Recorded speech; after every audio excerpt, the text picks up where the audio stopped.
BJP के दो बड़े नेता रक्षा मंत्री राजनाथ सिंह और गृह मंत्री अमित शाह कांग्रेस चीफ खड़गे के दीर्घायु होने की कामना कर रहे हैं। अब आपके मन में यह सवाल होगा कि आखिर ऐसी बात क्या हो गई। तो बात यह है कि जम्मू कश्मीर के जसरोटा में परसों खड़गे एक जनसभा को संबोधित कर रहे थे और इस जनसभा में उन्होंने मोदी सरकार को जमकर घेरा और साथ ही स्टेटहुड का मुद्दा उठाया। उन्होंने कहा कि मैं अभी 83 साल का हूं, इतनी जल्दी मैं मरने वाला नहीं हूं।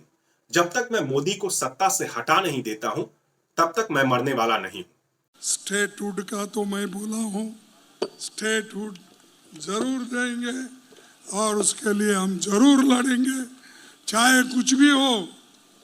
मैं ऐसा ही छोड़ने वाला नहीं।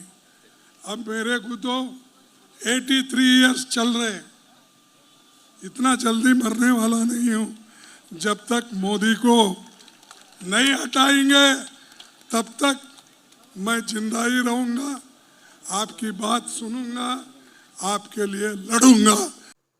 इसी बयान के बाद मल्लिकार्जुन खड़गे की तबीयत बिगड़ गई और उन्हें अस्पताल में भर्ती करना पड़ा। इस बात की जानकारी मल्लिकार्जुन खड़गे के बेटे प्रियांक खड़गे, जो कर्नाटक में मंत्री हैं, उन्होंने एक एक्सपोस्ट किया और कहा कि पिताजी की तबीयत खराब हो गई। जसरोटा में एक जनसभा को संबोधित करते हुए उनकी मेडिकल टीम ने उनकी जांच की है, खून की कमी पाई गई है, फिलहाल उनकी स्थिति जो है वो ठीक है। जैसे ही प्रधानमंत्री मोदी को इस बात की जानकारी मिली, प्रधानमंत्री मोदी ने मल्लिकार्जुन खड़गे को फोन किया और उनका कुशलक्षेम जाना। लेकिन कल गृह मंत्री अमित शाह ने इस मुद्दे को उठाया। उन्होंने कहा कि मल्लिकार्जुन खड़गे ने अपने स्वास्थ्य मामलों में बेवजह प्रधानमंत्री मोदी का नाम घसीटा है और इससे ये पता चलता है कि कांग्रेस के नेताओं को प्रधानमंत्री मोदी से कितनी नफरत है और डर है कि वो लगातार उन्हीं के बारे में सोचते हैं। लेकिन प्रधानमंत्री मोदी ने कल उनके स्वास्थ्य के बारे में जाना। मुझे भी जब जानकारी मिली तो मैंने भी इस बात की जानकारी ली मल्लिकार्जुन खड़गे के स्वास्थ्य की, और मैं चाहूंगा कि मल्लिकार्जुन खड़गे वर्षों तक जिंदा रहें और 2047 तक भारत को विकसित होते देखें। अब अमित शाह के इस बयान पर मल्लिकार्जुन खड़गे ने पलटवार किया। उन्होंने कहा कि आप फिलहाल जातीय जनगणना और मणिपुर के मुद्दे पर, मणिपुर में जो हिंसा हो रही है, आप उस पर ध्यान दें। कल रक्षा मंत्री राजनाथ सिंह हरियाणा में भी एक जनसभा को संबोधित कर रहे थे। इस दौरान उन्होंने भी यह मुद्दा उठाया और उन्होंने कहा कि मल्लिकार्जुन खड़गे हम सबके आदरणीय हैं और हम चाहेंगे कि मल्लिकार्जुन खड़गे 125 साल जिंदा रहे, क्योंकि प्रधानमंत्री नरेंद्र मोदी काफी लंबे समय तक प्रधानमंत्री रहने वाले हैं। की एक घटना याद आई। कांग्रेस पार्टी के राष्ट्रीय अध्यक्ष श्री मल्लिकार्जुन जी खड़गे कांग्रेस की एक सार्वजनिक सभा को संबोधित कर रहे थे। उसी समय कुछ तबीयत नासाज हो गई,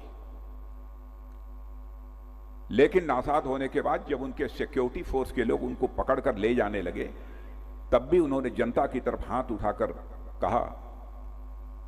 कहा कि जब तक मैं तब तक जिंदा रहूंगा जब तक कि मोदी को उनकी कुर्सी से हटा नहीं लूं। तो बहनों भाइयों, आज तो मैं चाहता हूं, मैं भी प्रार्थना कर रहा हूं, आप सब ये प्रार्थना करें कि हमारे मल्लिकार्जुन जी खड़गे बहुत सम्मानित नेता हैं, मैं उनकी बहुत इज्जत करता हूं, कि वह दीर्घायु हो और कलयुग की मर्यादित आयु जो होती है वह लगभग 125 वर्ष की होती है। शास्त्रों में यही लिखा गया है कि कलयुग की मर्यादित आयु माने अधिकतम आयु 125 वर्ष की होती है।